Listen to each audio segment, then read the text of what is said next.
going to be quick because we got a podcast dropping tomorrow. Haberman Middlecoff. Go to iTunes. I'll also tweet out the link tomorrow, vSporto. My thoughts are on there. After this weekend in Vegas, I have to conserve my energy, and I have to make money, so I need you guys to listen to that podcast. But that was, I have a lot of hot takes running through my mind right now. That was Derek Carr is going to get Jack Del Rio an extension. Jack Del Rio's not a very good head coach. Maybe that's a little strong. He's solid. He's somewhere in the middle. But he has serious flaws. Today was an embarrassing job by the coaching staff. Just absolutely embarrassed. They should be utterly embarrassed. Just terrible. But Derek Carr bailed him out. He's going to get everyone contract extensions. And again, Bill Musgrave should get a contract extension. Bill Musgrave's really good. Derek's really good. Crabtree, Amari, Seth Roberts, really good. But they Band-Aid just about everything. Again, podcast going to drop.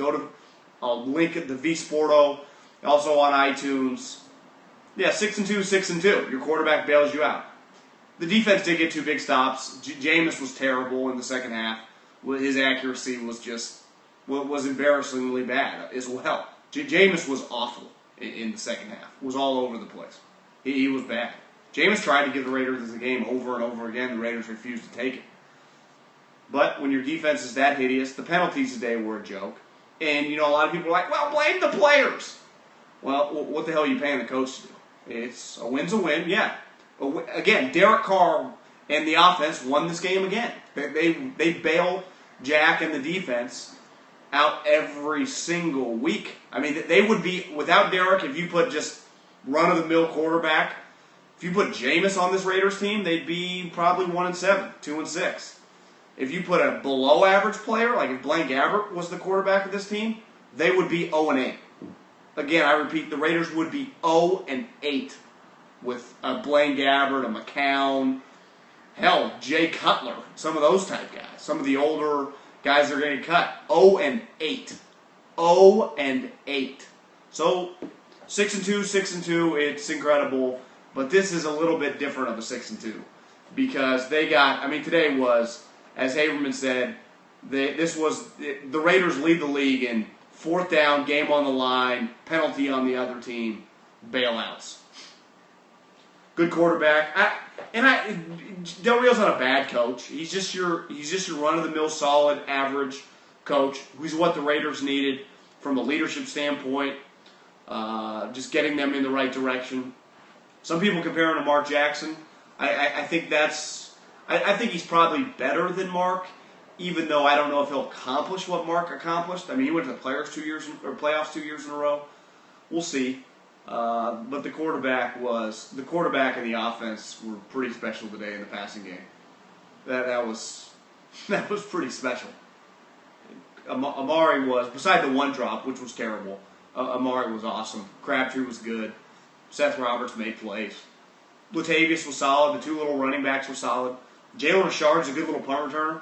I mean, those 2 little fuckers are good. I mean, they're good little penalties. The penalties, I blame coaches when it comes to penalties. You're either coaching or allow it to happen, I blame coaches. So I put it on the coaching staff. I unequivocally, every time when you have a game of double-digit penalties, the coach is getting blamed, and he deserves it. Because that's what you get paid to do. Especially when you're a defensive head coach. You have nothing to do with Derek and the offense. You have to manage the game and run the defense, or at least contribute to the defense. Well, the defense actually played pretty well in the second half, but I thought, guys were open. Jameis just didn't hit them. Now, the last 2 drives in overtime were solid. Got off the field 2 3-and-outs. Illegal formations were coach's fault, like most of them. Yeah, you have to check in the game. So, what's his name? Vidal's saying he's doing this. The referees don't see it. You better yell at him. Tight end eligible. You better make sure he sees you. So I just judge this team like a playoff team, and can they win? Again, they're 6-2. They are a playoff team now. Because if you just go 4-4, you're 10-6. So I'm assuming 10-6 gets you into the playoffs. They're a 10-win team. And a 10-win team is usually a playoff team. And I'm not hating. They set a record today in the NFL for penalties. And like the broadcast said, It wasn't like fake penalties. It wasn't penalties that were, could have gone either way. They were, all of them were correct. Were just pretty obvious. Players should know what to do and what not to do, then why the fuck would you have coaches? If players should know what to do, why the fuck do top coaches get paid $8, $9, $10 million? That's a moronic statement. Like, you borderline deserve to get blocked for that statement. That's what the coach's job is, to teach them what to do and what not to do. Players don't just we know what to do. Why wouldn't just 11 on 11 and just be, controlled by the other players? Why would you have coaches if that's your mindset? It is the broadcast crew is pretty terrible. It's just it's too many guys, 3 people, it's jumbled. You can't have 3 people in a booth in 2016. Too many people talking. Just give me the play-by-play guy and the analyst in football. I don't need 7 people. Between the two guys in the booth and the guy on the sideline, how big's your crew? Yeah, he's a legitimate MVP candidate. They were kind of annoying. Berline, I don't know who the play-by-play guy was, but Berline and Tasker. Again, just give me one of them. I don't need both of them. Podcast dropping tomorrow. We'll do it a little later today. I'll give you my thoughts. Haberman Middlecoff, go to iTunes, like, subscribe. And yeah, nice win. 6-2, 6-2.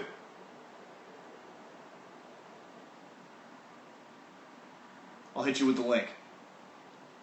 I also think it was a win for humanity the Niners didn't play today. I am so glad I can either take a nap or go to the gym right now, and I don't have to watch the Niner game and pretend to be interested, because they are terrible. I am so glad the 49ers are not playing. I wouldn't mind if the 49ers had a couple buys in a row. I would much rather watch Atlanta and Green Bay. Thank you, NFL management and team, for giving them a bye this week. They deserve the bye.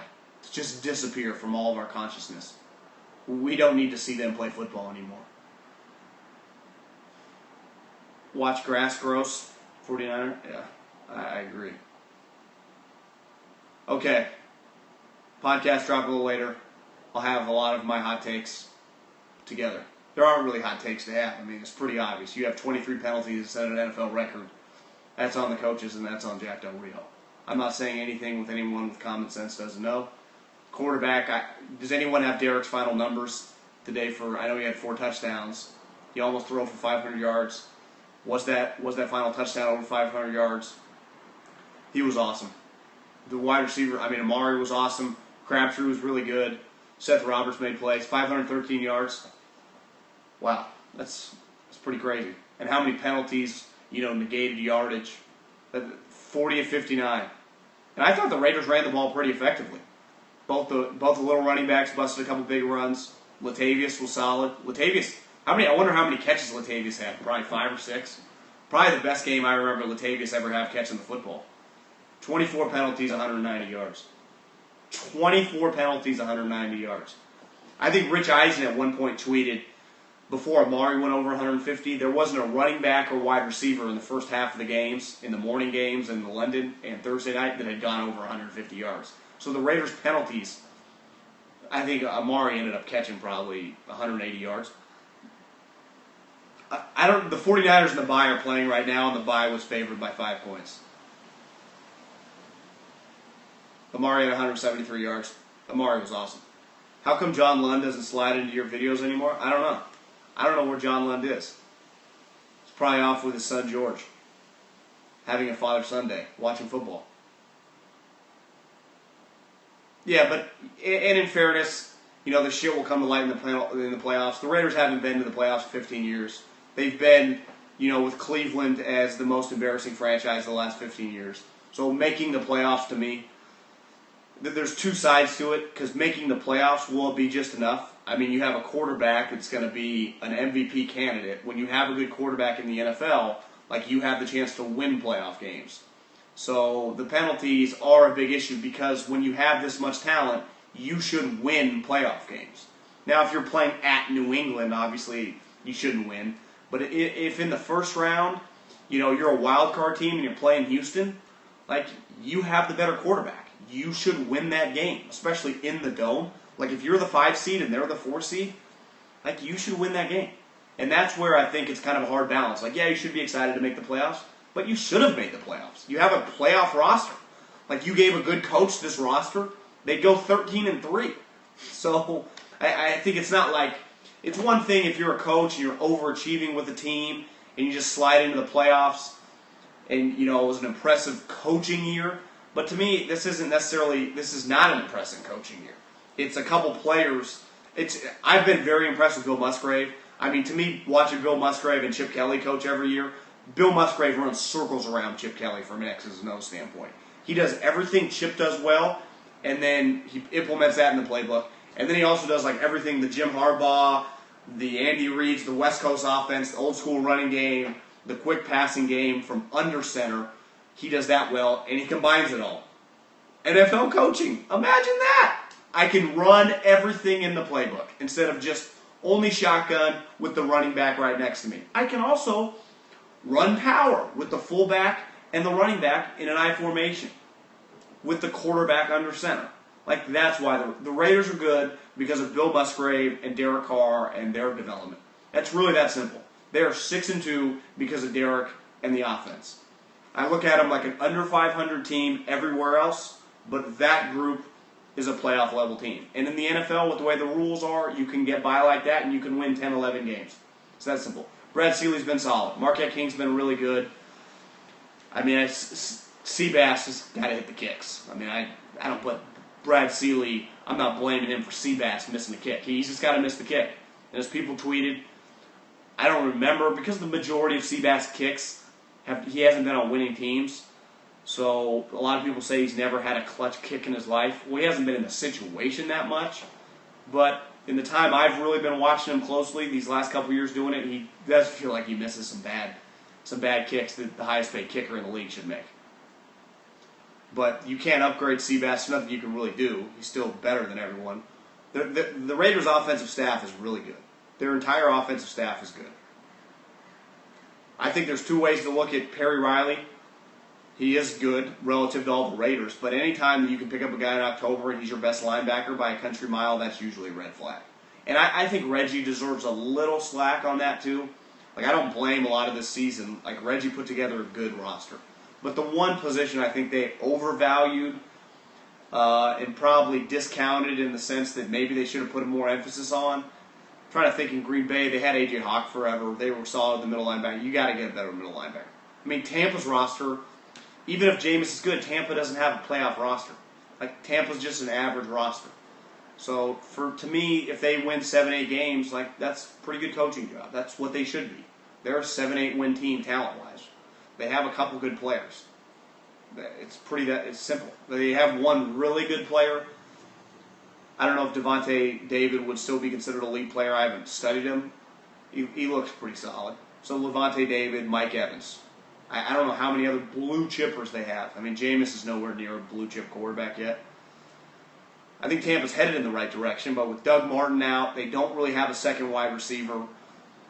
Defensively, the corner situation, Vernon Hargreaves got smoked today, but it might be as simple as Amari just owns Vernon Hargreaves. It might really be that simple. I haven't really studied Vernon on a play-by-play basis this year. I think from what I've seen, he's been a little hit or miss. McCoy's not bad. I don't think McCoy's anywhere near what he was a couple years ago. Just watched him the last couple weeks. He's a disruptive pass rusher, but I don't think he's like a dominant. He's not Fletcher Cox or anything. So when I say a blue chipper, I'm talking Khalil Mack. I'm talking Amari Cooper. I'm talking Ezekiel Elliott. I'm talking a guy that was a premium prospect that then plays like a stud and is a Pro Bowler. Khalil Mack was excellent today. Okay, again, I'll save the thoughts, my opinions, hot takes. Podcast coming later today. Kansas City beat the Colts. Denver's playing right now. Seattle lost. Tell you this, in the morning game, even if you have Red Zone on and I got 2 TVs, you miss a lot of shit. It's hard to keep up with everything. It's just hard to keep following everything. Yeah, we're going to the lab in a couple hours to podcast together. But 6-2. Get that Del Rio contract extension out. Vegas was sweet. I'm out.